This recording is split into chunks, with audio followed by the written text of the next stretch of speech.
नमस्कार, कार्यक्रम कल 24 मा स्वागत छ। म सम्झना भुजेल। पप्पू कन्स्ट्रक्सन यो नाम निर्माण क्षेत्रमा बदनाम नै बनिसक्यो। कुनै सडकबाट यात्रा गर्दा यात्रुले दुःख पाएको खण्डमा र कुनै पुल तर्दा अलमलिनु पर्यो भने यही कन्स्ट्रक्सनको नाम लिन बाध्य बन्छन् सबैजना। संघीय राजधानी काठमाडौँमा नै यो कन्स्ट्रक्सनले बनाएका दुईवटा पुल सरकारले नै हस्तक्षेप गरेर निर्माण कार्य नै रोक्नु परेको छ भने एउटा पुल निर्माण भइसकेपछि पनि आवत जावत स्थगित गर्नुपर्दा देशका बाँकी भागमा बनेको संरचनाको हालत के होला? सडक निर्माण गर्दा गर्दै अलपत्र छोड्ने, पुल बनाउँदा बनाउँदै बीचमा नै त्याग्ने र भवन बनायो भने भवन नै चुइने यो कन्स्ट्रक्सनको करामत र परिचय नै बनेको छ। पछिल्लो समय फेरि यो कन्स्ट्रक्सनको करामतले चितवन र गोर्खावासीले दुःख र पीडा पाउन थालेका छन्। चितवनको इच्छा कामना गाउँपालिका र गोर्खा जोड्ने पुल 5 वर्षदेखि अल्पत्र पारेपछि यो पुल प्रभावित आसपासका बासिन्दा हत्तो हैरान बनेका छन्। पुल प्रभावित क्षेत्रका बासिन्दाले धेरै ठाउँमा हार गुहार गरे, तर कसैको कानमा बतास नपरेपछि उनीहरूले कल 24 लाई गुहारेका छन्। दुई जिल्ला जोड्ने गरी निर्माण सुरु हुँदा खुसी भएका स्थानीयहरू पप्पू कन्स्ट्रक्सनले आयोजनाको काम अल्पत्र पारेपछि दुखी भएका छन्। स्थानीय, प्रदेश र संघीय सरकारलाई पुल निर्माणका लागि गुहारे पनि सुनवाई नभएपछि उनीहरूले कल 24 लाई गुहारेका छन्। प्रभावित क्षेत्रका बासिन्दाले पठाएको गुनासोका आधारमा पप्पूको बदमासी यो एउटा रिपोर्ट आज हामीसँग कल 24 को यो श्रृङ्खलामा छ। यी बाहेक कल 24 मा यसअघि उठेका विषयमा फलोअप पनि गर्नेछौँ। यस्तै तपाईँ दर्शकहरूसँग प्रत्यक्ष कुराकानी गरेर तपाईहरूको गुनासो र जिज्ञासाको हामी सम्बोधन गर्ने माध्यम बन्नेछौँ र स्थानीय अथवा सम्बन्धित व्यक्तिसँग हामी यसको जवाफदेहिता खोज्ने प्रयास गर्नेछौँ।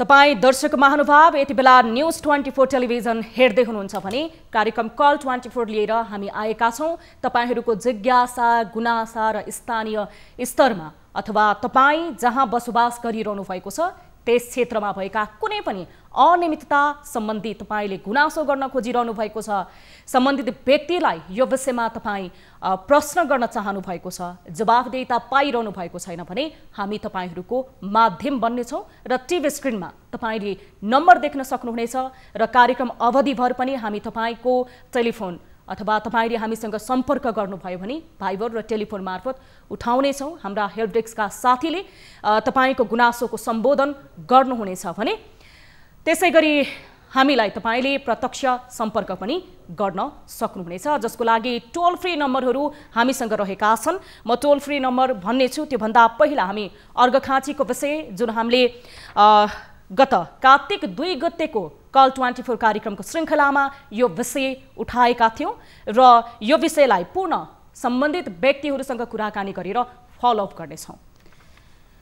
ललितपुरको गोदावरी नगरपालिका पछि हामीले अर्घखाँचीको विषयमा पनि अवैध रूपमा क्रसर उद्योगहरू सञ्चालन सम्बन्धी रिपोर्टहरू प्रस्तुत गर्यौँ। त्यहाँका स्थानीयहरूले हामीलाई निरन्तर गुनासो गर्नुभयो।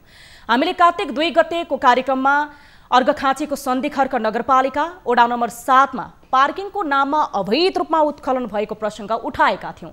समय अभावका कारण प्रमुख जिल्लाधिकारीसँग कुराकानी गर्न पाएका थिएनौँ। आज प्रमुख जिल्लाधिकारी विष्णु पौडेलसँग यो विषयमा कुराकानी गर्नेछौँ। यति बेला प्रमुख जिल्ला अधिकारी विष्णु पौडेल हामीसँग प्रत्यक्ष टेलिफोन सम्पर्कमा जोडिनु भएको छ।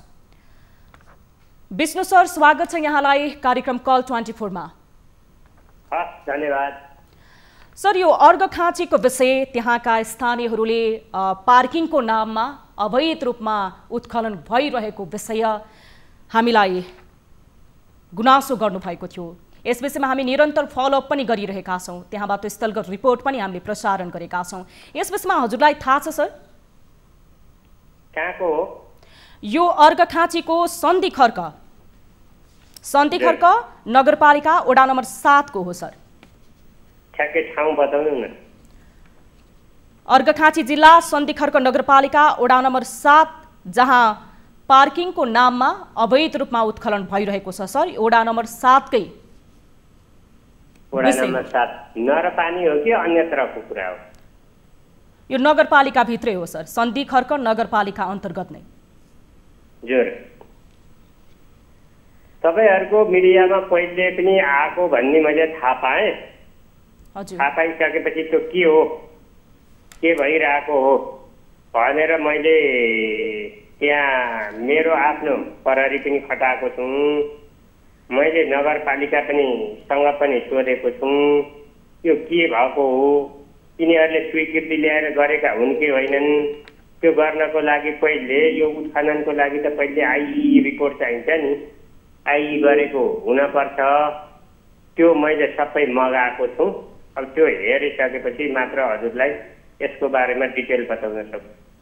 सर, यो कार्तिक 2 गतेदेखि हामीले निरन्तर यो विषयमा फलोअप गरेका छौँ, यो विषयलाई उठान गरेका छौँ। जस्तो त्यहाँ पार्किङको नाममा करिब 9 लाख रुपैयाँ पैसा उठाइ पनि सकिएको छ सर।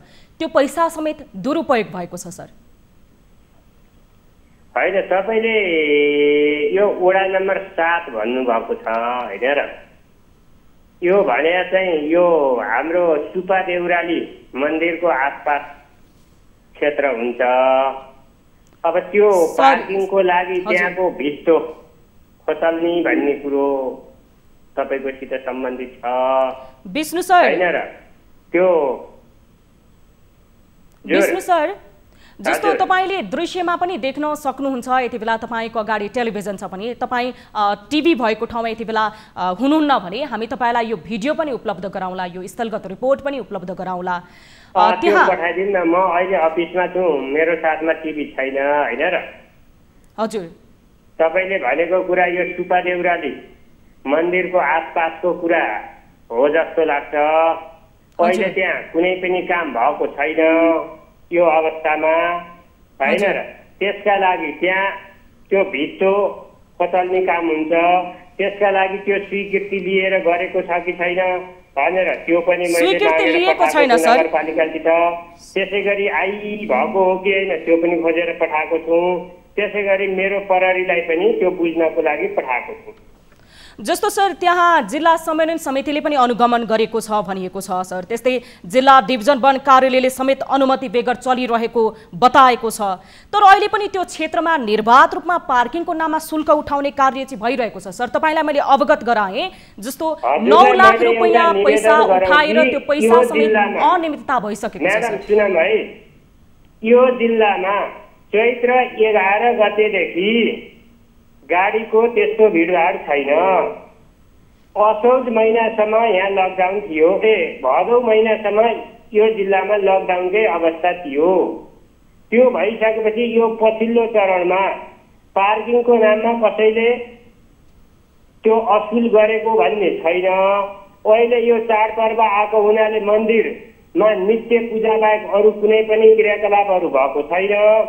अहिले चाहिँ त्यो अनाधिकृत रूपमा पार्किङको नाममा उठाइरहेको भन्ने स्थिति चाहिँ छैन। चैत्र 11 गतेदेखि त्यहाँ मन्दिरमा दर्शनार्थीको असाध्यै भिड हुने। विष्णु सर, हजुर, जस्तो त्यहाँ अहिले उठाइएको होइन, जस्तो यो समयमा यो कोरोनाको समयले गर्दाखेरि सवारी आवत जावतको समयमा होइन, नगरपालिका स्वयंले नै पार्किङको लागि भनेर पहिला उठाएको 9 लाख रुपैयाँ अनियमितता भएको, अहिले चाहिँ पार्किङको नाममा अवैध रूपमा उत्खनन चाहिँ भयो सर। प्रश्न यहाँ रह्यो, मापदण्ड विपरीत उत्खनन भयो। यो फुटेज, यो रिपोर्ट स्थलगत रूपमा हामी तपाईलाई उपलब्ध गराउने प्रयास गर्नेछौँ र त्यस पछाडि यो विषयमा हामी तपाईसँग फलोअपको लागि गर्ने कारबाही चाहिँ गर्छु। तपाईको यो प्रतिबद्धताको लागि धन्यवाद सर। हामी तपाईलाई धन्यवाद दिन चाहन्छौँ र यो विषय हामी निरन्तर उठान गर्नेछौँ। धन्यवाद सर। यति बेला प्रमुख जिल्लाधिकारी विष्णु पौडेल हुनुहुन्थ्यो। हामीसँग अर्घखाँचीबाट जोडिनु भएको थियो, जहाँ पार्किङको नाममा अवैध रूपमा उत्खनन भइरहेको सन्धिखर्कका स्थानीय सन्धिखर्क नगरपालिका वडा नम्बर 7 का स्थानीयले हामीलाई गुनासो गर्नुभएको थियो र हामीले कार्तिक 2 गतेको हाम्रो कल 24 कार्यक्रमको श्रृङ्खलामा यो विषय उठाएका थियौँ र यो विषयलाई हामी निरन्तर रूपमा फलो गर्नेछौँ र तपाईँ दर्शक महानुभावहरूको गुनासो लिने कार्यक्रममा यति बेला क्रम जारी रहेको छ र हामीसँग यति बेला कोही सर्वसाधारण जोडिनु भएको छ। हामी उहाँलाई स्वागत गर्न चाहन्छौँ। नमस्कार, कहाँबाट को बोल्नुभयो?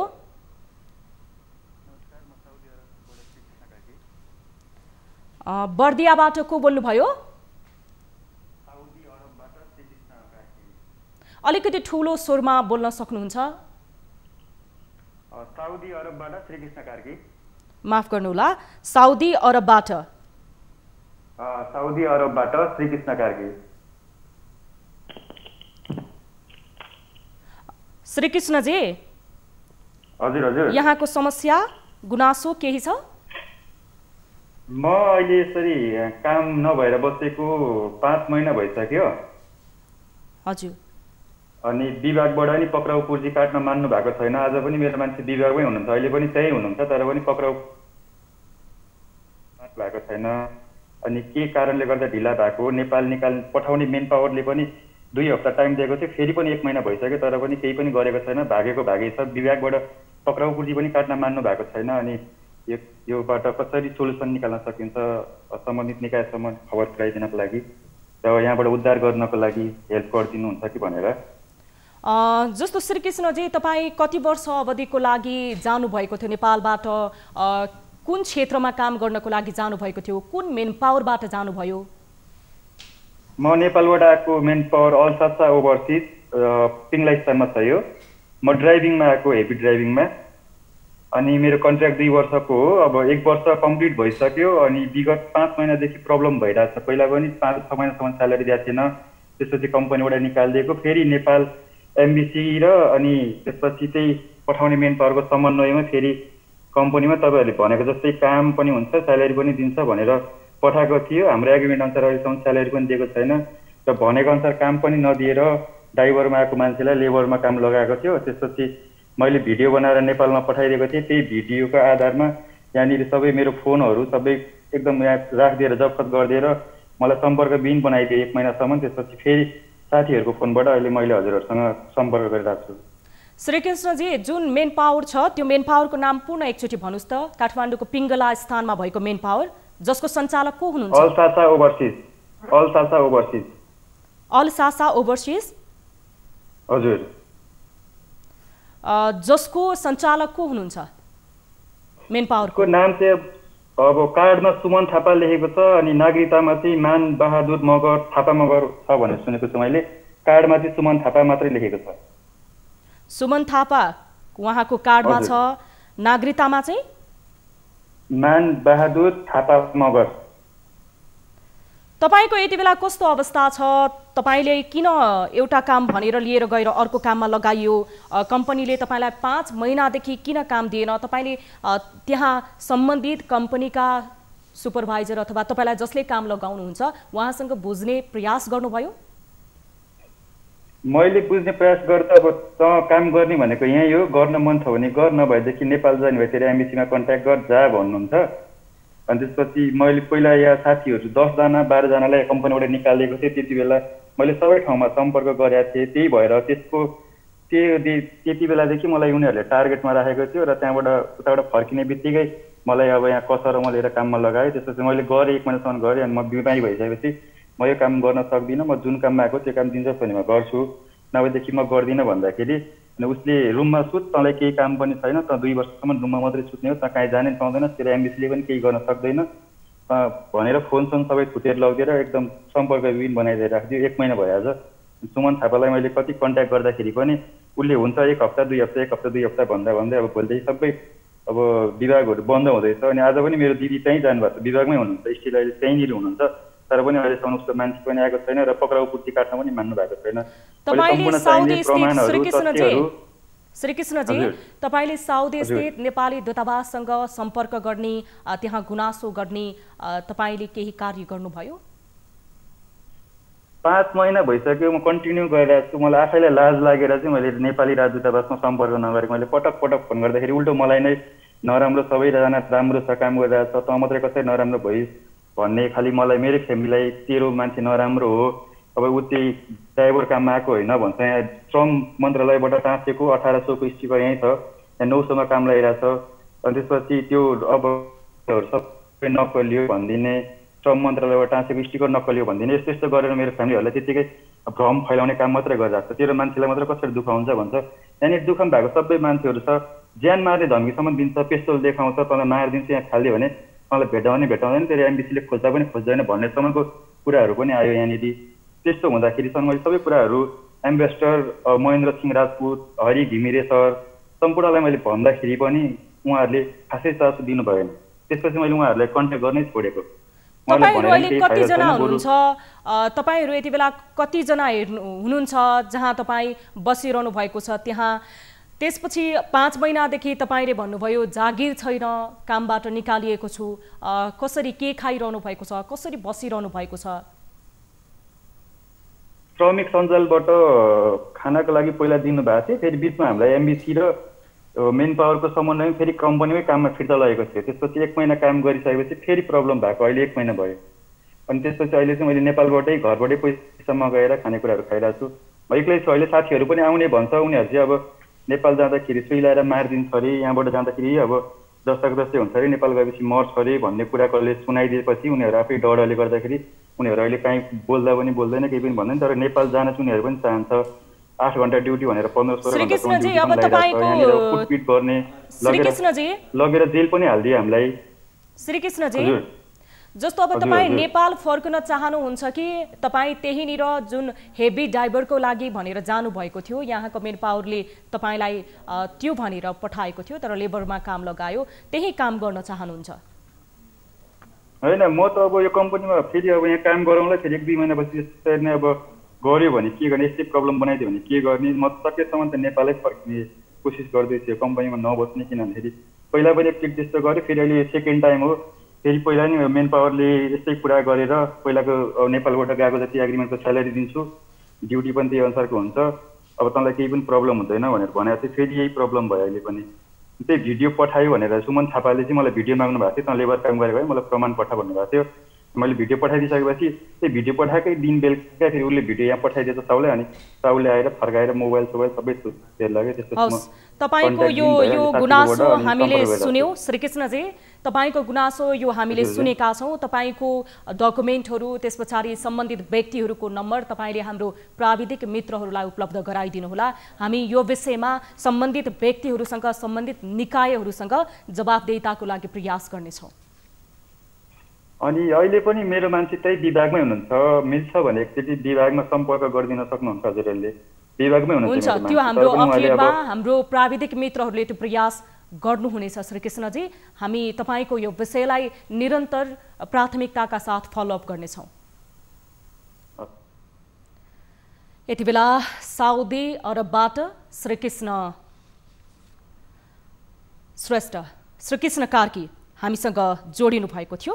श्रीकृष्ण कार्की पिङ्गलास्थान स्थित, काठमाडौँको पिङ्गलास्थान स्थित अल्सासा मेन पावरबाट साउदीमा हेभी ड्राइभरिङको लागि भनेर जानुभएको थियो। मेन पावरले त्यही भनेर पठाएको थियो, तर उहाँलाई त्यहाँ लगेर लेबरमा काम लगाइयो।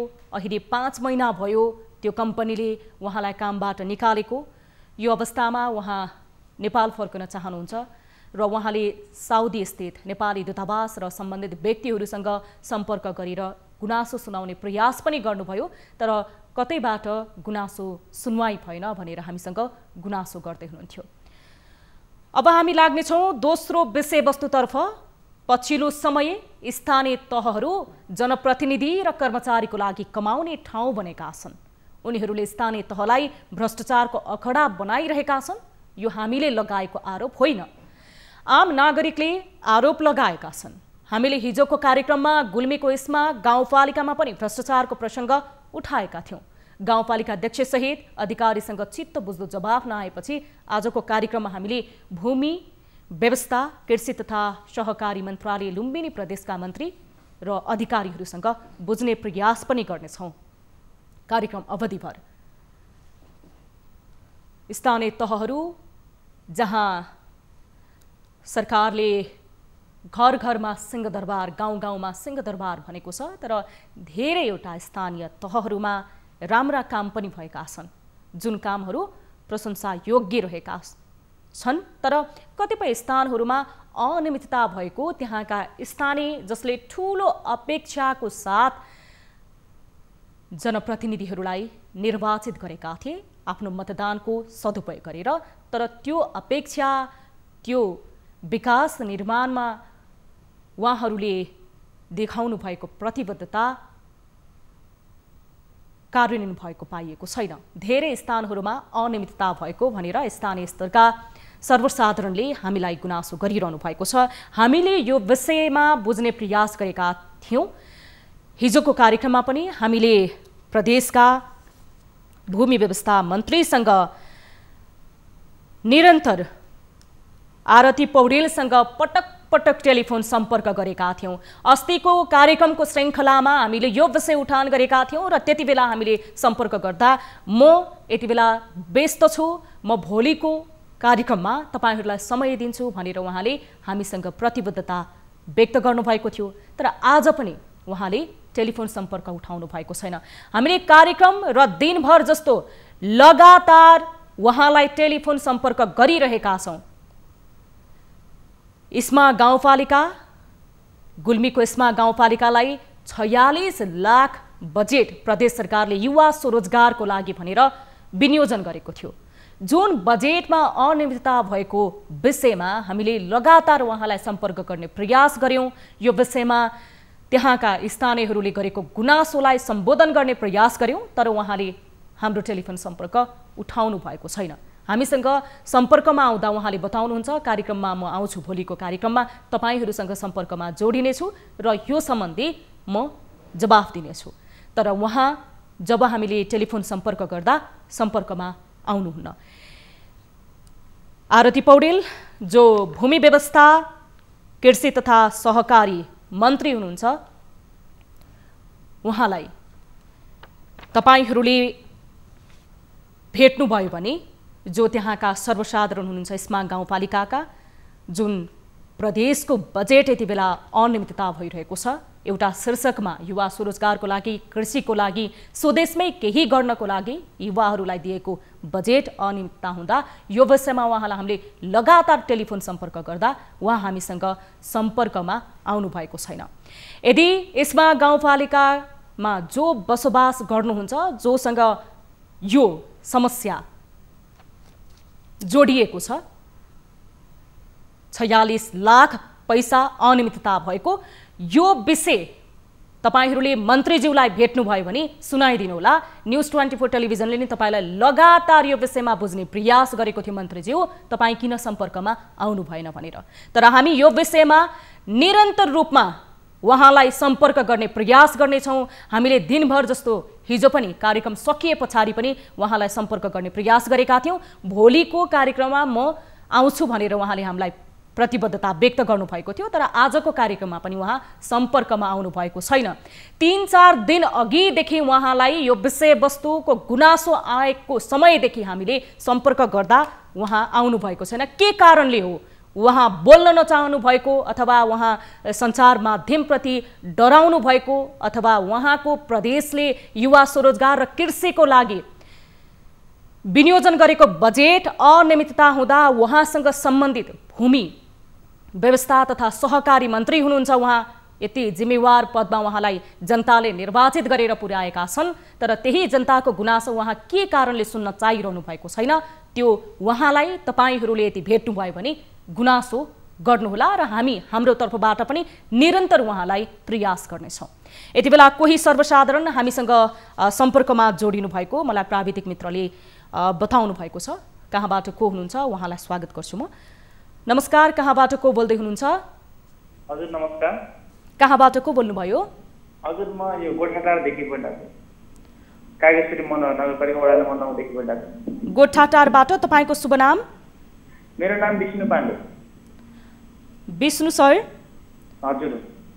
तपाईको गुनासो जिज्ञासा के विषयमा थियो होला हामीलाई सुनाउनुहोस्। हजुर सुन्नु न, अस्ति यो 22 गते असोज 22 गते चाहिँ त्यो मिटरको लागि चाहिँ कागजपुरी मनोहर नगरपालिकाको त्यो माकलबारीमा चाहिँ फर्म भएको थियो कि। हजुर हजुर। अनि त्यो 5 दिनमा मिटर आउँछ, तपाईँहरूले तारहरू एमसिबीहरू सबै ल्याउनु भन्यो है। अब त्यहाँ हामी पनि अब अर्को ठाउँबाट जोडेको मिटर, अब हामीलाई समस्या पर्यो, अब हामी पनि नयाँ नयाँ आएको थियो काठमाडौँमा होइन। हजुर हजुर। अनि अब 5 दिनमा आउँछ भनेको मिटर, अनि त्यहाँ हामीले फोन गऱ्यो भने चाहिँ अब त्यो अनि त्यहाँ कहिले गाडी छैन, कहिले त्यो हुन्छ कर्मचारी छैन भन्ने चाहिँ डाट छ सधैँ हामीलाई। हजुर विष्णुजी। हजुर हजुर। यति बेला तपाईको क्षेत्रकै विद्युत प्राधिकरणको सुबोध शर्मा सर हामीसँग जोडिनु भएको छ। विद्युत प्राधिकरण कार्यालयको कागेश्वरी मनोहराको सर, उहाँसँगै तपाईले यो विषयवस्तुमा कुरा गर्नुभयो भने अझ सान्दर्भिक हुनेछ। म उहाँलाई जोड्न चाहन्छु। सुबोध सर। हजुर। स्वागत छ यहाँलाई कार्यक्रम कल 24 मा। Thank you sir. यति बेला विद्युतको मिटर सम्बन्धी एउटा गुनासो लिएर सर्वसाधारण हामीसँग जोडिनु भएको छ। उहाँ टेलिफोन लाइनमै हुनुहुन्छ, उहाँले तपाईलाई गुनासो राख्नुहुनेछ। विष्णुजी। हजुर। यति बेला तपाईको क्षेत्रको विद्युत प्राधिकरणको सुबोध शर्मा सर हामीसँग जोडिनु भएको छ। उहाँसँग तपाईले आफ्नो गुनासो जिज्ञासा राख्न सक्नुहुनेछ। हेलो। हजुर नमस्ते। हजुर हजुर नमस्ते सर। हजुर भन्नुहोस्।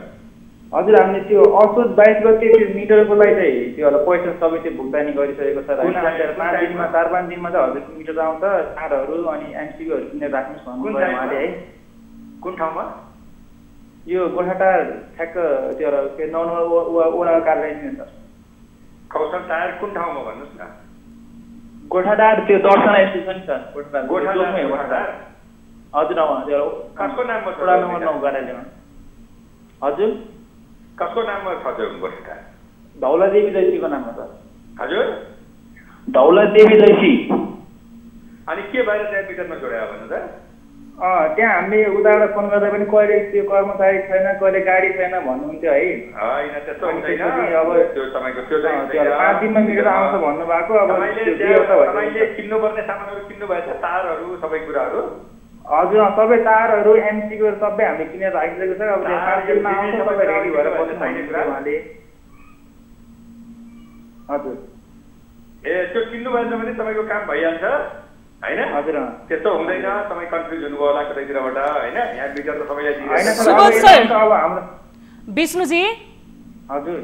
सुबोध सरले त 4-5 दिनमा त जडान हुन्छ भन्नुभयो, तपाईँले चाहिँ कति दिन भयो मिटर जडान गर्नु? 2 हप्ता भयो। सुबोध सर, अनि यो 2 हप्तासम्म त्यही क्षेत्रमा यो काठमाडौँको सुगम क्षेत्रमा पनि गाडी नहुने, भेगल नहुने, प्राविधिक सामान नहुने हुन्छ सर? 2 हप्ता भएछ सर। त्यो हुँदैन। त्यो तपाईँको एउटा कुरा के छ भने या त उहाँले सामानहरू आफूलाई चाहिने सामानहरू किन्नु भएको छैन होला, एफसिबी चाहिन्छ, तार चाहिन्छ, त्यो सबै पब्लिकले नै किन्नुपर्छ, हामीले मिटर मात्रै दिने हो त्यहाँ होइन। या त त्यहाँ तपाईँको उहाँलाई पुग्ने प्राविधिक नभएको होला के। सुबोध सर यो विद्युत प्राधिकरणको यो मिटर जडान सम्बन्धी विषयवस्तुलाई लिएर यो पहिलो घटना होइन, विष्णुजी मात्र पहिलो घटना होइन। विष्णुजी तपाईँको क्षेत्रबाट हुनुभयो, फरक कुरा हो, तर तपाईँ विद्युत प्राधिकरणको एक सम्बन्धित व्यक्ति भएको हैसियतले मैले यो प्रश्न राखेँ। हामीलाई अफ इयरमा पनि कल 24 मा धेरै दर्शक, धेरै श्रोताहरूले टेलिफोन सम्पर्क गरिरहनु भएको छ, हामीसँग भाइबर मार्फत जोडिएर भनिरहनु भएको छ विद्युत जडान गर्नको लागि हामीले मिटर बक्स जडान गर्नको लागि दस्तुर बुझाइसकेका छौं, तर अहिलेसम्म जडान गर्न व्यक्ति आएको छन्। यो किन? यो सरकारी काम भएको हुनाले यति धेरै ढिलो गर्नै पर्ने हो सर? 5 दिन तपाईँ भनिरहनु भएको छ सुबोध सर, 5 दिन भन्नुहुन्छ, 2 हप्ता त काठमाडौँको मनोहरा जस्तो सुगम क्षेत्रमा भयो सर, तपाईँकै क्षेत्रमा।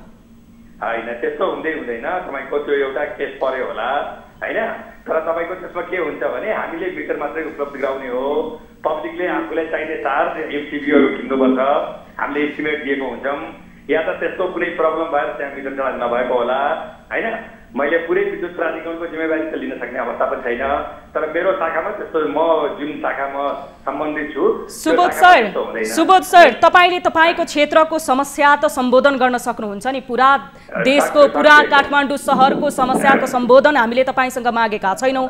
विष्णुजी जस्तो तपाईले सरले भनेको जस्तो प्राविधिक सामानहरू सबै किनिसक्नु भएको हो? हजुर त्यो उहाँले चाहिँ त्यो एस्टिमेटहरु तारहरु एसी मिटर अनि त्यो एमसीबीहरु सबै त्यो नाम लेखेर दिनु भएको थियो कि अनि त्यो हामीले सब सामान के राखेको थियो यही राखेको थियो घरमै राखेछ अब त्यसलाई 5 दिनमा आउँछ भने चाहिँ अब 2 हप्ता भइसक्यो।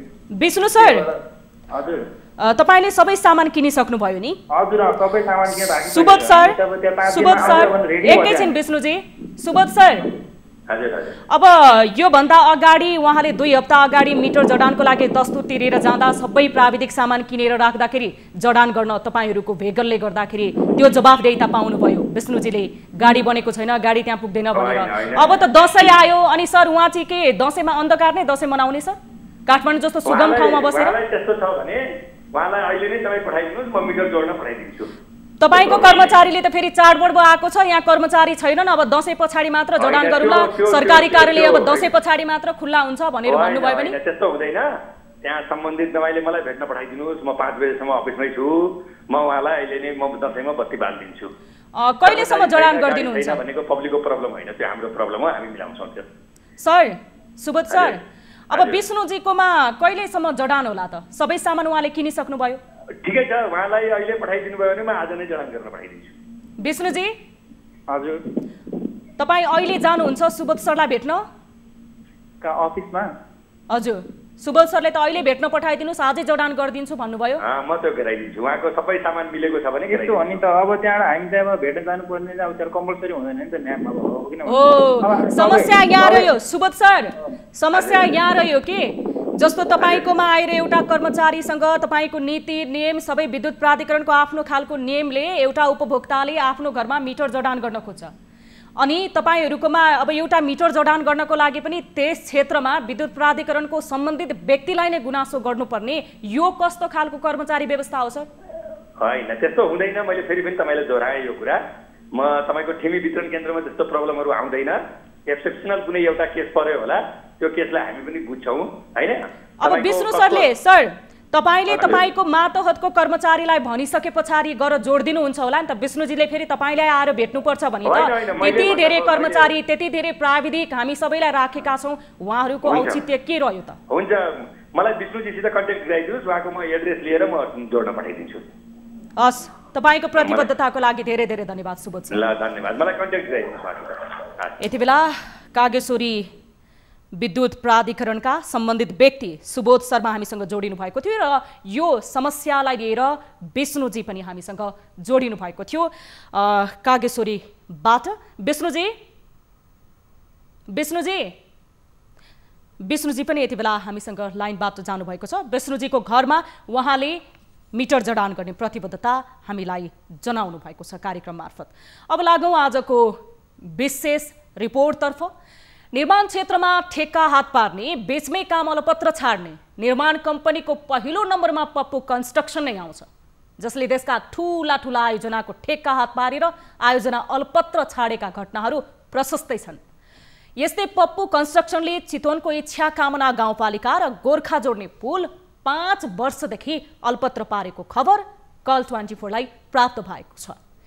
2 जिल्ला जोड्ने गरी निर्माण सुरु हुँदा खुसी भएका स्थानीयहरू पप्पू कन्स्ट्रक्सनले आयोजनाको काम अलपत्र पारेपछि दुखी भएका छन्। स्थानीय प्रदेश र संघीय सरकारलाई पुल निर्माणको लागि गुहार लगाए पनि सुनवाई नभएपछि उनीहरू कल 24 लाई गुहार्न बाध्य भएका हुन्। स्थानीयको सहयोगमा तयार पारेको यो रिपोर्ट हेर्नुहोस्।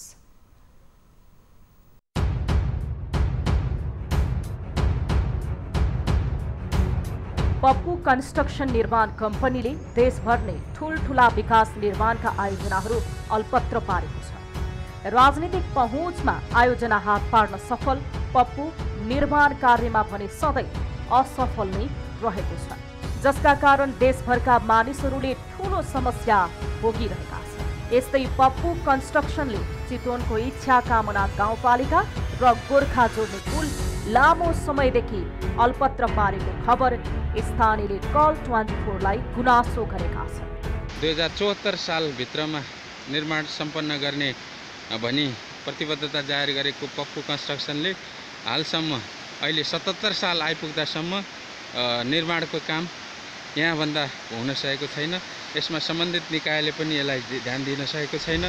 गोर्खाको गण्डकी गाउँपालिका र चितवनको इच्छा कामना गाउँपालिकामा जोड्ने त्रिशुली नदीमाथिको पुल पप्पूले 5 वर्षदेखि अल्पत्र पारेको छ।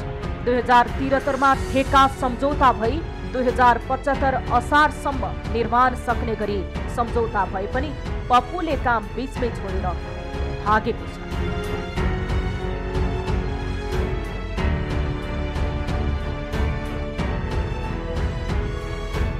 2 वर्षभित्रै निर्माण सक्ने गरी पप्पूले कुल 17 करोडमा पुलको ठेका हात पारेको थियो। 2073 असारमा भएको ठेका सम्झौता अनुसार पप्पूले यो पुल 2075 असारसम्म निर्माण गरिसक्नुपर्ने थियो। तर यता पप्पू कन्स्ट्रक्सनले भने ठेका अवधि सकिएदेखि निर्माण काम ठप्प पारेको छ। सरकारले भने कामै नगर्ने पप्पूलाई पछिल्लो पटक 2077 असार मसान्तसम्म म्याद थप गरेको थियो। तर उक्त म्याद सकिदासम्म पनि पप्पूले निर्माण कार्य अगाडि बढाउन सकेको छैन। अहिलेसम्म पुल निर्माणको काम जम्मा जम्मी 16% मात्रै सकिएको छ। 2 वर्षभित्रै काम सिद्ध्याउँछु भन्दै ठेका लिएर 5 वर्षसम्म पुग्दा पनि पुल निर्माण अलपत्र पार्ने ठेकेदारलाई पटक पटक म्याद थप्ने काम सरकारले गरिरहेको छ। पप्पूलाई मन्त्रालयकै साथ र समयमै काम नगर्ने र कार्यालयको सम्पर्कमा नआउने ठेकेदारलाई भौतिक पूर्वाधार विकास मन्त्रालयको संरक्षणका कारण देशभरका आयोजनाहरू अल्पत्र परेका छन्।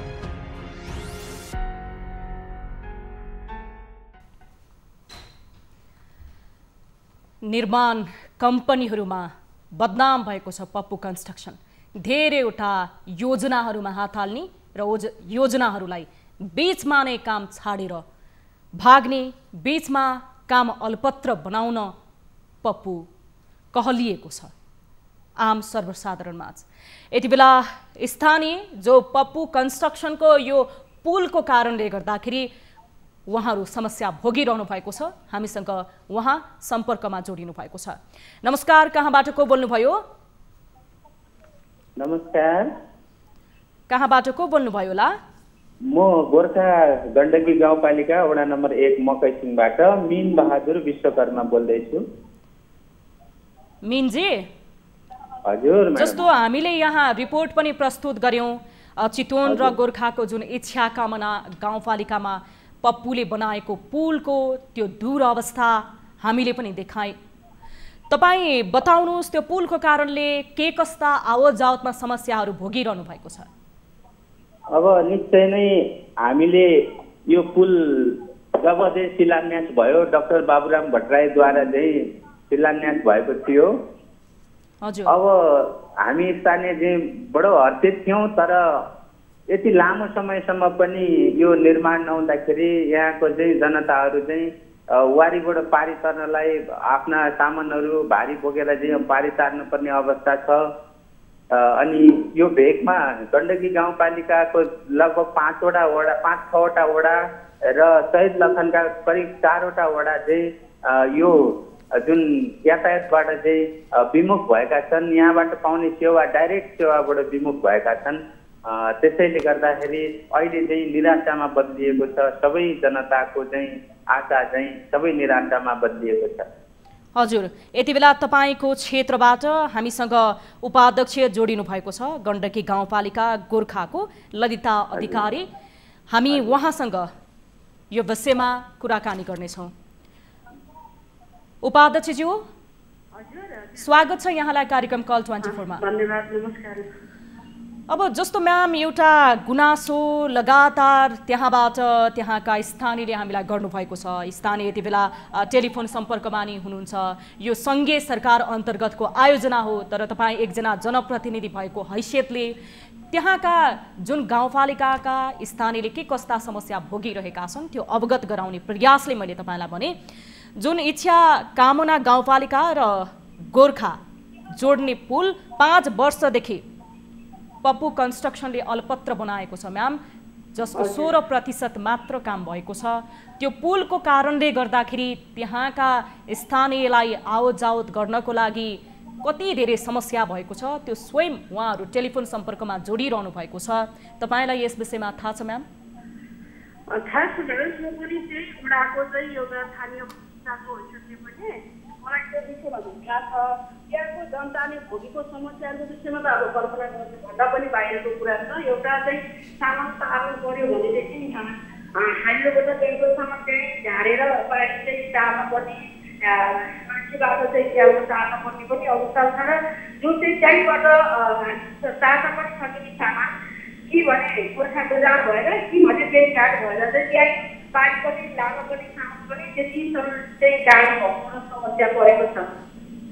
म्याम, तपाईहरूले यो समस्या किन यसरी यो पुललाई अल्पत्र रूपमा छाडियो, स्थानीय समस्यामा छन् भनेर एक जनप्रतिनिधिको हैसियतले तपाईँले व्यक्तिगत रूपमा ती निकायहरूसँग समन्वयन गर्नुभएको छ? सर, म्याडम, हामीले चाहिँ यो कार्यपालिकाको निर्णय अनुसार कार्यपालिकामा हामीले चाहिँ छलफल गरेर कार्यपालिकाको निर्णयलाई लिएर चाहिँ हामीले पूर्वाधार विकासलाई चाहिँ बचाउने सङ्घीय सरकारलाई हामीले चाहिँ हाम्रो निर्णय धरि पठाएका थियौँ। तर उनीहरूले हामीले गरेको निर्णयप्रति कुनै पनि चाहिँ त्यसको जिम्मेवारी उहाँहरूले निभाउनु भएन। उहाँहरूको शासन डाक्टर हामीले सङ्घीय सरकारबाट बनेको योजनाहरू हो, बनाउने योजना हो, स्थानीयको चाहिँ उहाँहरूले भनाइहरू गर्नु भएको हो भन्ने लाग्छ हामीलाई चाहिँ। हामीले भनेका छौँ तर उहाँले कुनै पनि सुनाइहरू गर्नु भएको चाहिँ छैन। व्यक्तिगत रूपमा चाहिँ मैले भनेको चाहिँ छैन। म्याम, जस्तो तपाईहरूले त्यहाँ कुनै एउटा समूह बनाएर जनप्रतिनिधिहरूको समूह, त्यसै गरी स्थानीयहरूको संलग्नतामा एउटा समिति बनाएर सङ्घीय सरकारलाई यो पप्पू कन्स्ट्रक्सनको कारणले, जसले पुल निर्माणको लागि ठेक्का लिएको थियो, 5 वर्ष भयो पुल नबनाएको, यो कारणले गर्दाखेरि चाहिँ यहाँका स्थानीयले आवत जावत लगायत विभिन्न यातायातको समस्या भोगिरहेका छन् भनेर तपाईँहरूले जानकारी गराउनुभयो सङ्घीय सरकारलाई? म्याडम, त्यसरी समिति मार्फत चाहिँ हामी अनि हाम्रो जनप्रतिनिधि भन्दा पनि कस्तो हुँदो रहेछ भने अलिकति चाहिँ जनप्रतिनिधि जाँदै गर्दा पनि त्यहाँ चाहिँ पार्टी प्रतिनिधिबाट चाहिँ पार्टीको मान्छेहरू जानुभएको छ। तैपनि जनप्रतिनिधिहरूको सङ्गठन समिति बनाएर हामीले गएको छैन। हजुर म्याम, एकैछिन, यति बेला हामीसँग तपाईको क्षेत्रमा रहनुभएका दयाराम अधिकारी, प्रमुख पूर्वाधार विकास कार्यालय गोर्खाका व्यक्ति जोडिनु भएको छ। प्रमुख हामीसँग जोडिनु भएको छ सम्बन्धित व्यक्ति। दयाराम सर, स्वागत छ यहाँलाई कार्यक्रम कल 24 मा। दयाराम सर, एउटा सुन्दा सामान्य लाग्ला, किनभने पप्पूले यस्तो विषयलाई त सामान्य लिएको छ, कुनै पनि ठेक्कापट्टामा हात हाल्ने र काम अलपत्र गरेर छोड्नेमा। तर तपाईको क्षेत्रमा जस्तो चितवनको इच्छा कामना गाउँपालिका र गोर्खा जोड्ने पुल 5 वर्षदेखि अलपत्र छ। त्यहाँका स्थानीय, त्यहाँका जनप्रतिनिधि जसले यो समस्या यातायातको रूपमा, आवाजातको रूपमा निरन्तर भोगिरहनु भएको छ, उहाँहरू यति बेला हामीसँग सम्पर्कमै हुनुहुन्छ, त्यहाँबाट गुनासो गर्नुभएको छ। यो पुल किन बनेन सर? म्याडम, मलाई अब यो सम्बन्धी त्यति थाहा भएन। अब किन बनेन, अब यो सङ्घीय सरकारबाट चाहिँ सञ्चालित होला। अब त्यो हाम्रो प्रदेश अन्तर्गत पनि त्यो परेन। अब त्यो किन बनेन होला, त्यो क्षेत्र मैले हेरेको पनि छैन। म यहाँ आएकोबाट 2-3 महिना भयो, त्यो थाहा पनि भएन। अब थाहा पाउनु भयो सर? दयाराम सर, तपाईँ सम्बन्धित व्यक्ति हुनुहुन्छ। तपाईँ अब जुन यति बेला गोर्खामा पूर्वाधार विकास कार्यालयको प्रमुख भएर गोर्खा जिल्लामा पुग्नु भएको छ, तपाईँले जानकारी गराउनु भयो। म पुगेको 3 महिना मात्र भयो भनेर यो समस्या तपाईँलाई हामीले जानकारी गरायौँ। हामीलाई त्यहाँका स्थानीयले जानकारी गराएपछि तपाईँले यो समस्याको लागि आफ्नो तर्फबाट कुनै प्रयास गरिदिनु भयो भने यो त एकदमै राम्रो हुने थियो सर। अनि अब त्यो हाम्रो अन्तर्गतको पुल होइन होला नि म्याडम, हाम्रो प्रदेश अन्तर्गत यो सङ्घीय सरकारको सर, यो सङ्घीय सरकार अन्तर्गतको पुल हो। पप्पू कन्स्ट्रक्सनले सङ्घीय सरकार अन्तर्गत नै यो पुलको ठेक्का लिएको थियो। 17 करोडको ठेक्का लिएको छ, तर करिब 16% मात्र त्यहाँ काम भएको छ, जसको कारणले गर्दाखेरि त्यहाँका स्थानीयले समस्या भोगिरहेका छन्। र तपाईँले भनेअनुसार यो तपाईँको क्षेत्र अनुसार परेन होला, तर तपाईँ जुन जिल्लामा यति बेला पूर्वाधार प्रमुख भएर जानुभएको छ, त्यो हिसाबले, त्यो हैसियतले त्यहाँ कुन पूर्वाधारहरू बनेनन्, कुन ठेकेदार कम्पनीले त्यहाँको पूर्वाधारको ठेक्का लिएर अलपत्र बनाएर गएको छ, त्यो सम्बन्धी जानकारी राख्न त मिल्छ होला नि सर? होइन, यसरी जानकारी राख्नु त अब आम जनताले सबैले राख्न मिल्छ, जनतावासी जिल्लावासीले राख्न मिल्ने कुरा भयो म्याडम। तर अब त्यो यस्तो छ नि त, मेरो यसको भित्रै नभएको पुल, मेरो आफ्नो प्रदेश अन्तर्गत नभएको हामीले निकालेको त्यो पुल पनि होइन। अब हामीलाई त्यो सम्बन्धी के हो त्यो थाहा पनि छैन। अब कुन निर्माण व्यवसाय हो, कुन आयोजनाले निकालेको हो, त्यो सम्बन्धी केही अब हामीलाई जानकारी पनि छैन। त्यो फेरि हाम्रो अब स्कोपमै नपरेको विषयलाई त त्यसमा त कति ह्याङओभर प्रोजेक्टहरू धेरै नै छन् होइन। दयाराम सर, हजुर, यति बेला हामीसँग ललिता म्याम जोडिनु भएको छ। उहाँ अघिदेखि टेलिफोन सम्पर्कमै जोडिनु भएको छ। जो जनप्रतिनिधिले त्यहाँको स्थानीयहरूले भोगेको समस्यालाई उहाँले सम्बोधन गर्ने प्रयास पनि गर्नुभएको छ। ललिता अधिकारी उपाध्यक्ष हुनुहुन्छ गण्डकी गाउँपालिकाको। उहाँसँगै यो विषयमा म तपाईँलाई कुराकानी गराउनेछु। ललिता म्याम, अब गोर्खा जिल्लामा जो व्यक्ति दयाराम अधिकारी प्रमुख हुनुहुन्छ पूर्वाधार विकास कार्यालयको, उहाँलाई त यो विषयमा त थाहै छैन, बुझ्नु नै भएको छैन। उहाँलाई तपाईँ जानकारी गराइदिनुहोस् न म्याम। हेलो हजुर म्याडम, नमस्ते। हजुर नमस्कार। नमस्कार दयाराम सर, नमस्कार। हजुर भनौँ न म्याडम। सर यो चाहिँ भन्ने भएको कारणले गर्दाखेरि हामीले चाहिँ गाउँपालिकाको कार्यपालिकाले बनाउनु पर्यो भनेर कार्यपालिकाको नियमअनुसार चाहिँ त्यो स्कुलको लागि विरोध गर्दा पनि अलि बुझिएन के अरे म्याडम? अलि बुझिएन?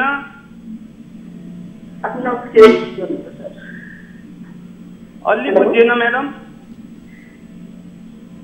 दयाराम सर, हजुर दयाराम सर, ललिता म्यामले भन्दै हुनुहुन्छ जुन पुल पप्पू कन्स्ट्रक्सनले त्यहाँ ठेका लियो त्यो पुल अहिले अलपत्र छाडिएको छ, जसको कारणले गर्दाखेरि एक जनप्रतिनिधि भएको हैसियतले मैले यो कुरा तपाईँलाई भन्दैछु कि यहाँका सर्वसाधारणले दुःख पाएका छन्। तपाईँ एक प्रमुख भएको हिसाबले, पूर्वाधार कार्यालय गोर्खामा प्रमुख भएको हिसाबले गर्दा तपाईँ आफ्नो ठाउँबाट केही प्रयास गरिदिन सक्नुहुन्छ सर भनेर।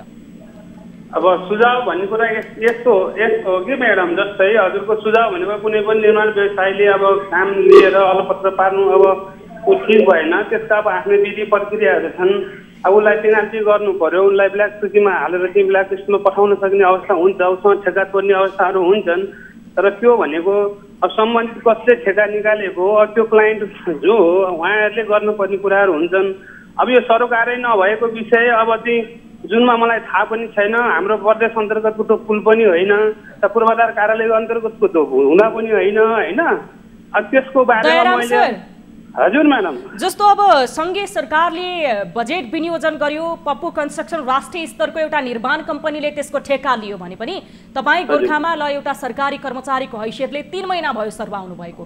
यो विषयमा तपाईँलाई जानकारी नहोला, तपाईँसँग सम्बन्धित क्षेत्र नहोला, तर तपाईँ पूर्वाधार विकासको प्रमुख हुनुहुन्छ गोर्खा जिल्लामा। पूर्वाधार विकासको प्रमुख भएको हैसियतले तपाईँ नेपाल सरकारको कर्मचारी राष्ट्र सेवक भएको हैसियतले जनताको सेवा गर्छु भनेर शपथ लिएको हैसियतले त केही गर्न सक्नुहुन्छ होला नि त सर? अब मैले त्यसमा त गर्न त के सक्ने कुरा भयो, यही सुझाव सल्लाहका कुराहरू भए त्यसलाई चाहिँ चाँडो गरौँ भने मैले चिठी लेख्न पनि मिल्दैन, मैले ताकेता गर्नु पनि मिल्दैन।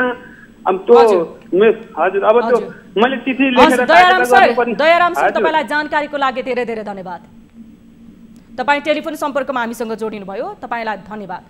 ललिता म्याम, जस्तो अब जो यति बेला त्यहाँ दयाराम अधिकारी प्रमुख हुनुहुन्थ्यो पूर्वाधार विकास कार्यालय गोर्खाको, उहाँ त्यहाँ सरुवा भएर आउनुभएको 3 महिना मात्र भयो। म एक सरकारी कर्मचारी, हामीसँग थियो विषयमा तहत कुनै विषय परेन, सङ्घीय सरकारको विषय भनेर उहाँले बताउनु भयो। तर पूर्वाधार भनिसके पछाडि कम्तीमा एउटा सचेत नागरिक मात्र होइन, उहाँ एउटा राष्ट्र सेवक कर्मचारी र त्यस पछाडि गोर्खा जिल्लामा प्रमुख भएर गएको हैसियतले उहाँले प्रयास त गर्नुहुन्थ्यो होला। यति बेला हाम्रा प्राविधिक मित्रहरूले, ललिता म्याम तपाईँ सम्पर्कमै रहनुहोला, यति बेला हाम्रा प्राविधिक मित्रहरूले भौतिक योजना मन्त्री बसन्त नेगवाङसँग पनि टेलिफोन सम्पर्क लगाउने प्रयास गर्दै हुनुहुन्छ यो विषयमा कुराकानी गर्नको लागि। म्याम, जस्तो त्यहाँ के कस्ता समस्याहरू भोगेका छन् भनेर हामीले अघि पनि सोधेका छौँ। जस्तो तपाईँको क्षेत्रमा म्याम त्यस्ता स्थानीय स्तरमा बनाइएका योजनाहरू चाहिँ समयमै सम्पन्न भएका छन्? यो त सङ्घीय सरकारले गरेको राष्ट्रिय योजना जस्तो तपाईँहरूले लिनुभएको छ। हामीले राष्ट्रिय हाम्रै गाउँपालिकाको खातामा हामीले गरेका छौँ म्याडम। अनि अन्यथा चाहिँ हामीलाई अब हामीले यहाँको छिटो बनाउनु पर्यो, बनाइदिनु, जनतालाई समस्या पर्यो, आवत जावतदेखि लिएर गएर हरेक कुराहरूमा चाहिँ समस्या छ भनेर हामीले भन्दा त उहाँले सुनाइ गर्नु भएन। सायद एउटा गाउँपालिकाले गरेको निर्णय होला भन्ने भएर चाहिँ उहाँले चासो नदेखाउनु भएको कुराहरू चाहिँ हो।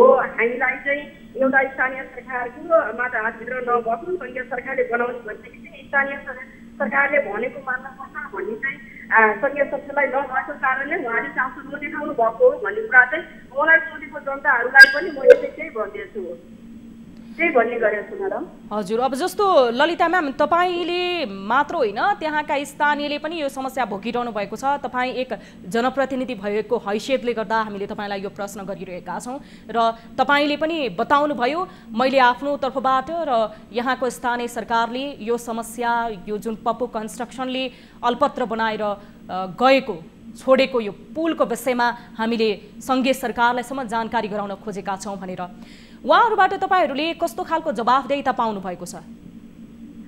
उहाँहरूको जवाब भन्दा नि म्याडम चासो नदेखाएको व्यवस्था नगरेको चाहिँ हामीले जानकारी पाएका छौँ। हरेक चोटि चाहिँ हाम्रो स्थानीय त्यहाँको समाजसेवीहरू गएर उहाँहरूलाई चाहिँ त्यो पुलको विषयमा जानकारी गराउँदा यहाँ चाहिँ पुल अलपत्र गएर पप्पू कन्स्ट्रक्सनले चाहिँ त्यो कामहरू सम्पन्न गर्न सकेन, आवत जावतमा समस्या पर्यो, तपाईँहरूले बनाइदिन पर्यो भनेर पहल गरेको चाहिँ मैले बुझेको छु। त्यसो भन्दा पनि सङ्घीय सरकारले चाहिँ जुन पूर्वाधार विकास मन्त्रालयले चाहिँ व्यवस्था गरेको चाहिँ छ। जानकारीको लागि धेरै धेरै धन्यवाद म्याम। उपाध्यक्षज्यू, तपाईँलाई जानकारीको लागि धेरै धेरै धन्यवाद।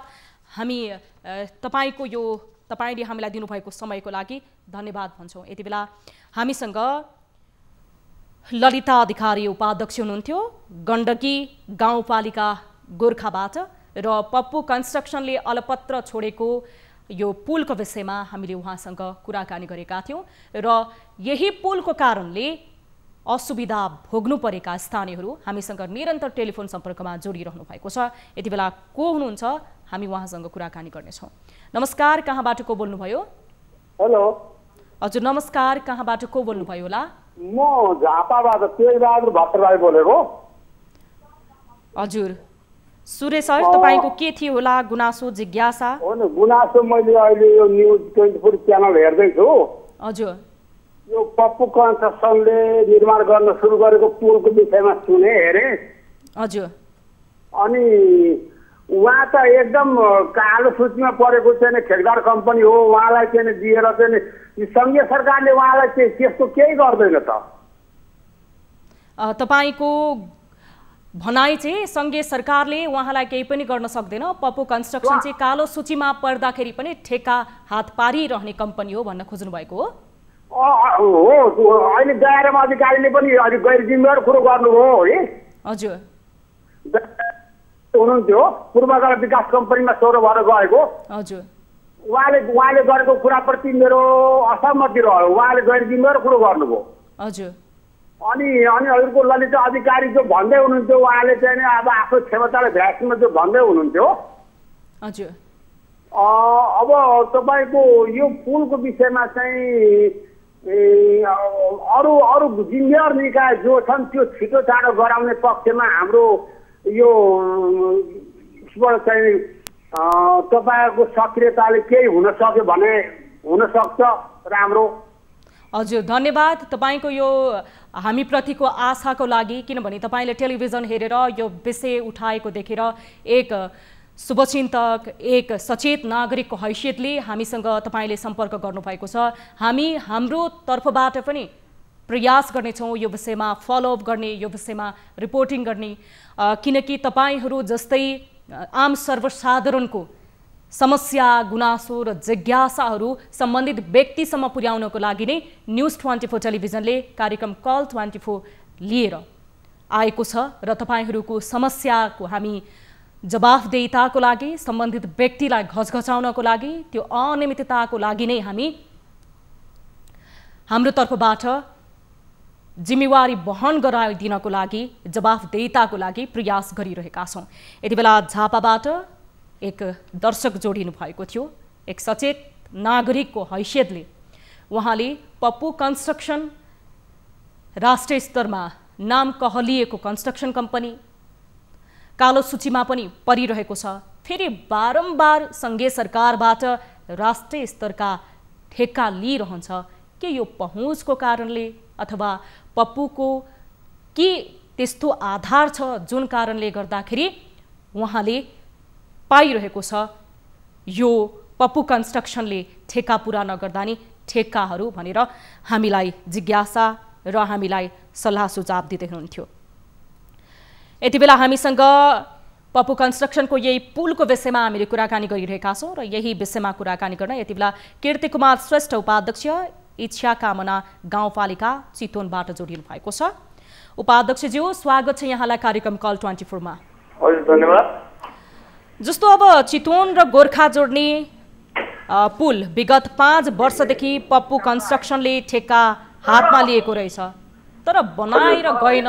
16% मात्र काम भएको छ, जसले गर्दा चितवन र गोर्खावासीलाई समस्या भएको छ, इच्छा कामनावासीलाई भनेर यति बेला हामीलाई गुनासो गर्नुभएको थियो। तपाईँलाई जानकारी छ यस विषयमा?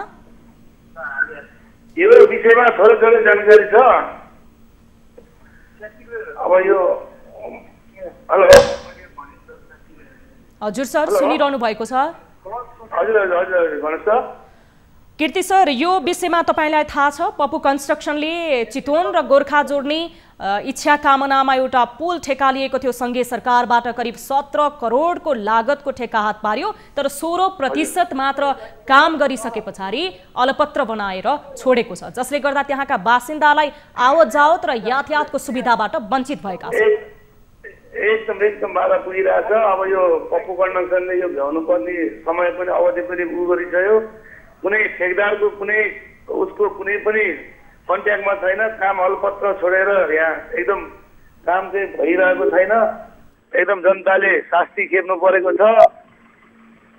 एकदम यो कुरालाई चाहिँ एकदम हामीले पनि आफ्नो स्थानीय तहबाट हामी धेरै कोसिस गर्यो पप्पू कन्स्ट्रक्सनसँग सम्पर्क गर्नलाई। हामीले सम्पर्क नै हुन सकेन, त्यस कारणले यहाँ एकदम दुःख पाइरहेको छ जनताले। कीर्ति सर, तपाईँ अब त्यहाँ इच्छा कामना गाउँपालिका चितवनको उपाध्यक्ष समेत रहनु भएको छ। जस्तो तपाईँले प्रत्यक्ष सम्पर्क गर्नुभएको छ त्यहाँका जनताहरूसँग, सर्वसाधारणहरूसँग, उहाँले यो कारणले भोगिरहेको समस्या, ती जनताहरूले भोगिरहेको समस्या तपाईँहरूले पप्पू कन्स्ट्रक्सनलाई सम्पर्कमा ल्याउने प्रयास गर्दाखेरि पनि उहाँहरू सम्पर्कमा आउन चाहनु भएन। तपाईँहरूले यो विषयलाई लिएर सङ्घीय सरकारसँग केही बुझ्ने प्रयास गर्नुभयो, किनकि यो त सङ्घीय सरकारले दिएको ठेक्का भयो। हामी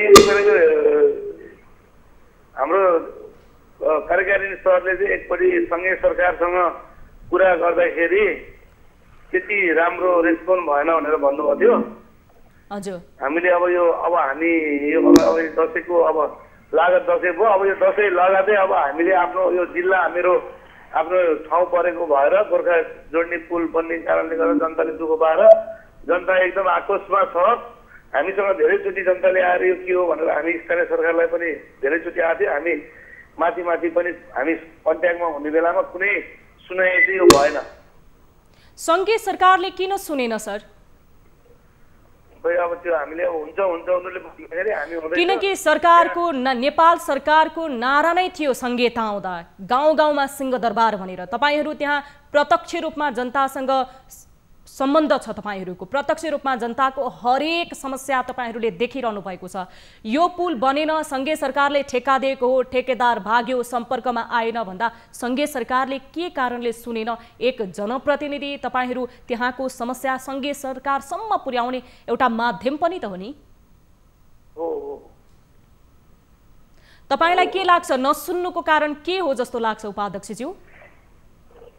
अब नसुन्नेको अब काम अब पप्पू कन्स्ट्रक्सन कुरा गरेर पप्पू कन्स्ट्रक्सन जताततै यो सबै ठाउँमा अजुकल्चो काम गरिरहेको छ भनेर सरकारले नै कारबाही गर्यो, दुनियाँ ऊ गर्यो भनेर सारा कुरा निकाल्यो मिडियामा। अब उसले नै काम पाइरहेको छ, उसले नै गरिरहेको छ। हामी यो स्थानीयको कुरा चाहिँ यो सङ्घीय सरकारले चाहिँ सुन्दैन रहेछ। जस्तो स्थानीय जनप्रतिनिधि तपाईहरू प्रत्यक्ष रूपमा जनताको समस्या देखिरहनु भएको छ, त्यो समस्या तपाईहरूले सङ्घीय सरकारलाई भन्दा सङ्घीय सरकारले बुझ्ने प्रयास गरेन। हजुर, अब त्यो पुलको लागि तपाईहरू सङ्घीय सरकारले यसअगाडि तपाईहरूले घचघचाउनु भयो, सुनेन।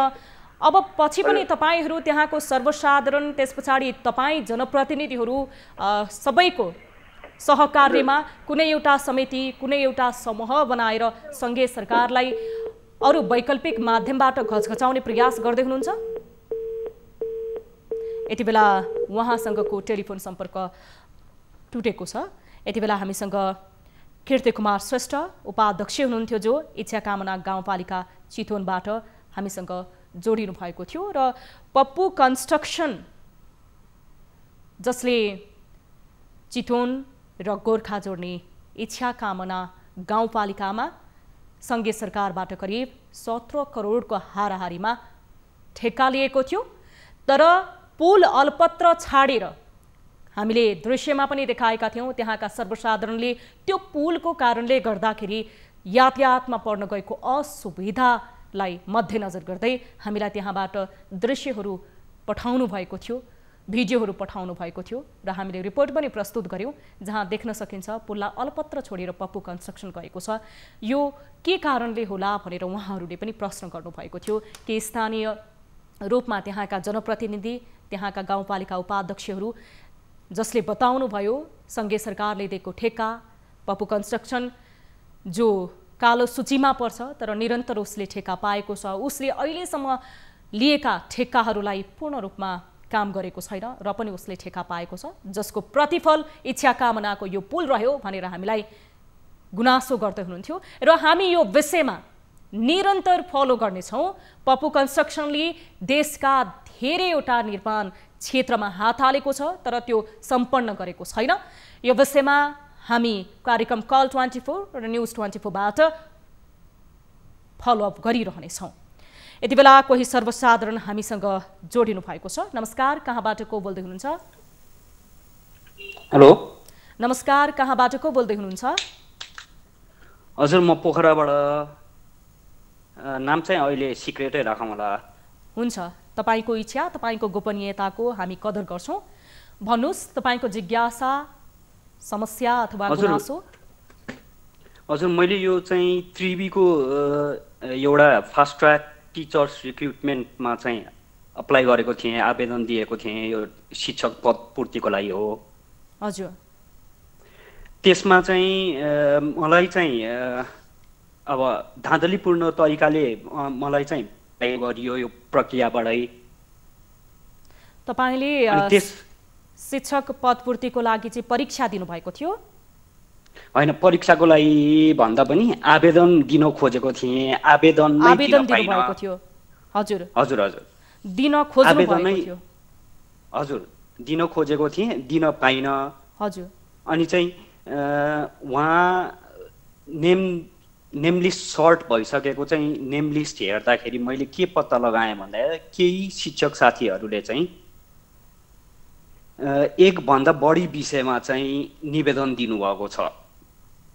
हजुर, जबकि त्यो शिक्षक पद पूर्तिको लागि न्यूनतम योग्यता कुनै पनि सम्बन्धित विषयमा चाहिँ पिएचडी विद्यावारिधि गरेको हुनुपर्ने भनेर भनिएको छ। होइन, अब यहाँ समस्या के पर्यो भन्दाखेरि एउटै व्यक्तिले चाहिँ ती दुवै विषयमा पिएचडी छुट्टा छुट्टै गरे कि गरेनन् भन्ने कुरा यहाँ चाहिँ शङ्काको विषय भयो। तपाईलाई के कारणले आशंका लाग्यो र तपाईले त्यस पछाडि यो विषयमा सम्बन्धित निकायसँग जवाफदेहिता खोज्ने प्रयास गर्नुभयो? यो किन भन्दाखेरि मैले फरेस्ट्रीमा चाहिँ एप्लाई गर्न खोजेको थिएँ। फरेस्ट्रीमा चाहिँ मलाई समकक्षता दिने क्रममा चाहिँ उहाँले के गरिदिनु भयो भन्दाखेरि विषय नखुलाइकन समकक्षता गरिदिनु भयो। त्यो कारण मैले आवेदन दिन पाइनँ। होइन, हजुर, अब त्यही पदमा जो अहिले नवनियुक्त हुनुभएको छ उहाँले चाहिँ फरेस्ट्री पनि दिनुभएको छ र फरेस्ट्री प्लस अर्को विषयमा पनि दिनुभएको छ। यो गर्दाखेरि के भयो भन्दाखेरि उहाँले त दोहोरो मौका पाउनु भयो। मैले चाहिँ एउटा उहाँसँग पहुँच थियो भनेर तपाईँले आशंका गर्नुभएको? तपाईँको थप जानकारी अथवा तपाईँको थप जिज्ञासा गुनासो हामी लिनेछौँ। अहिले भने हामी लाग्नेछौँ पप्पू कन्स्ट्रक्सनको विषय जुन हामीले निरन्तर उठाइरहेका थियौँ र हामीले टेलिफोन सम्पर्क गर्ने प्रयास गरेका थियौँ सम्बन्धित व्यक्तिहरूसँग। र यति बेला रविन्द्रनाथ श्रेष्ठ भौतिक योजना आयोगका सचिवज्यू हामीसँग, मन्त्रालयका भौतिक योजना मन्त्रालयका सचिवज्यू हामीसँग जोडिनु भएको छ। सचिवज्यू स्वागत छ यहाँलाई कार्यक्रम कल 24 मा। सचिवज्यू रविन्द्रनाथ सर, उहाँको यति बेला टेलिफोन सम्पर्क टुटेको छ। हामी उहाँलाई पुनः प्रयास गर्दै हुनुहुन्छ हाम्रो प्राविधिक मित्रहरूले। उहाँले म व्यस्त छु, छोटो समय दिन्छु भनेर हामीसँग प्रतिबद्धता हाम्रा प्राविधिक मित्रहरूलाई दिनुभएको थियो र हामीले पप्पू कन्स्ट्रक्सनकै विषयमा उहाँसँग कुराकानी गर्ने कोसिस गरिरहेका थियौँ। जुन समस्यालाई लिएर त्यहाँका स्थानीय जसले यो पुल चितवनको इच्छा कामना र गोर्खा जोड्ने पुल विगत 5 वर्षदेखि पप्पू कन्स्ट्रक्सनले सङ्घीय सरकारबाट ठेक्का लिएको थियो तर अलपत्र छोडेर गएको छ, जसको कारणले समस्या भोगेको भनेर हामीलाई स्थानीयले जानकारी दिनुभएको थियो। सचिवज्यू स्वागत छ यहाँलाई कार्यक्रम कल 24 मा।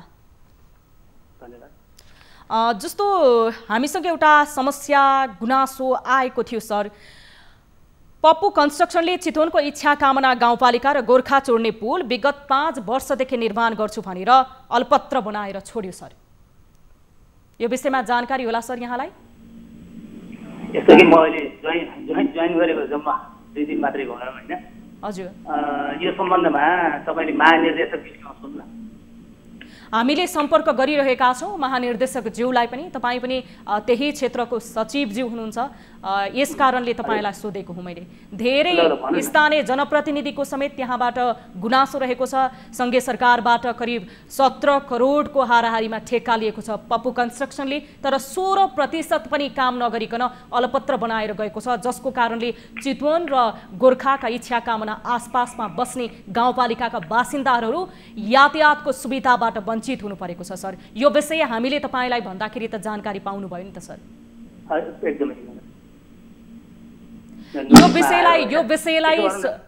यो विषयलाई तपाईले नोट गरिदिनुहुन्छ किनकि स्थानीय जनप्रतिनिधिको के गुनासो थियो भन्दाखेरि उहाँहरूले बारम्बार गुनासो गर्दाखेरि नि सङ्घीय सरकार अन्तर्गतको यो ठेक्का योजना भएको हुनाले कतैबाट पनि सुनवाई भएन। सुनाइ हुन्छ त्यहाँ के समस्या रहेछ म बुझ्छु र मैले अहिले महानिर्देशकज्यूलाई फोन गरेर यसलाई जति सकिन्छ चाँडो चाहिँ सम्पन्न गर्नलाई अहिले म भन्छु। अहिले हवस्, तपाईँको प्रतिबद्धताको लागि धन्यवाद सर। हामी पनि निरन्तर रूपमा यो विषयमा फलोअप गर्नेछौँ। तपाईँको व्यस्तताको कारण हामीले तपाईँको व्यस्ततालाई मध्यनजर गर्दै तपाईँको ठाउँबाट जसरी तपाईँले प्रतिबद्धता जनाउनुभयो, म भर्खरै नयाँ छु तर यो विषयमा तपाईँहरूले जानकारी गराएअनुसार म यो विषयलाई नोट गर्नेछु, उठाउनेछु भनेर जानकारी दिनुभयो। यो प्रतिबद्धता जाहेर गर्नुभएको थियो यति बेला रविन्द्रनाथ श्रेष्ठ उहाँले। हामी निरन्तर रूपमा तपाईँ आम सर्वसाधारण जसको पहुँच पुगेको छैन, जसको विभिन्न कारणले गर्दाखेरि तपाईहरूले आफ्नो समस्या, आफ्नो गुनासो अथवा स्थानीय स्तरमा भएको अनियमितता, कुनै खराब काम भएको छ भने त्यसलाई खबरदार गर्न पाइरहनु भएको छैन भने कार्यक्रम कल 24 लिएर हामी न्युज 24 मार्फत आएका छौँ र तपाईहरूले हामीलाई प्रत्यक्ष रूपमा सम्पर्क गरेर ती जिज्ञासा, गुनासा र अनियमितताका जुन आशंकाका तपाईहरूलाई लागेको विषयहरू हामीलाई प्रत्यक्ष रूपमा सम्पर्क गरेर टिपाउन सक्नुहुनेछ र हामी माध्यम बन्नेछौँ सम्बन्धित व्यक्तिसम्म यो कुरा पुर्याउनको लागि र ती विषयहरूको जवाफदेहिता माग्नेछौँ र निरन्तर रूपमा कल 24 मार्फत गरिरहेका छौँ। यदि तपाईसँग पनि कुनै प्रकारका गुनासा अथवा कुनै समस्या र यदि तपाईँको क्षेत्रमा अनियमितता भएको तपाईँलाई आशंका छ भने हामीलाई टेलिफोन मार्फत सम्पर्क गर्न सक्नुहुनेछ, जसको लागि तपाईँले टेलिफोन गर्दा निशुल्क रूपमा गर्न सक्नुहुनेछ, पैसा लाग्दैन। 1660 011-2424 तपाईँले हामीसँग सम्पर्क गर्न सक्नुहुनेछ। त्यसै गरी एनसेल प्रयोग गर्नुहुन्छ भने एनसेल प्रयोगकर्ता दर्शकहरूको लागि 98-015-72424 पनि तपाईँ जोडिन सक्नुहुनेछ र 98-84-011-037 पनि तपाईँहरूले टेलिफोन सम्पर्क र तपाईँहरू भाइबर मार्फत पनि हामीसँग जोडिन सक्नुहुनेछ।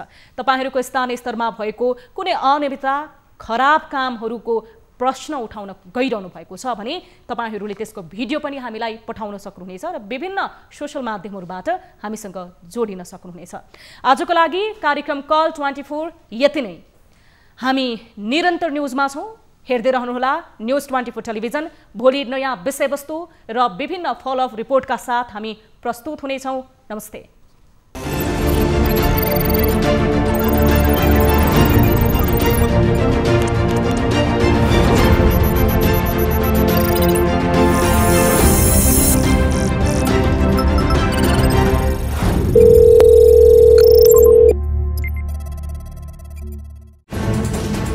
कोरोनाले सृजना गरेको सङ्कटमा पल पलका न्युज अपडेट र हर क्षेत्रको कभरेजका लागि न्युज 24 नेपाल युट्युब च्यानललाई सब्स्क्राइब गर्नुहोला।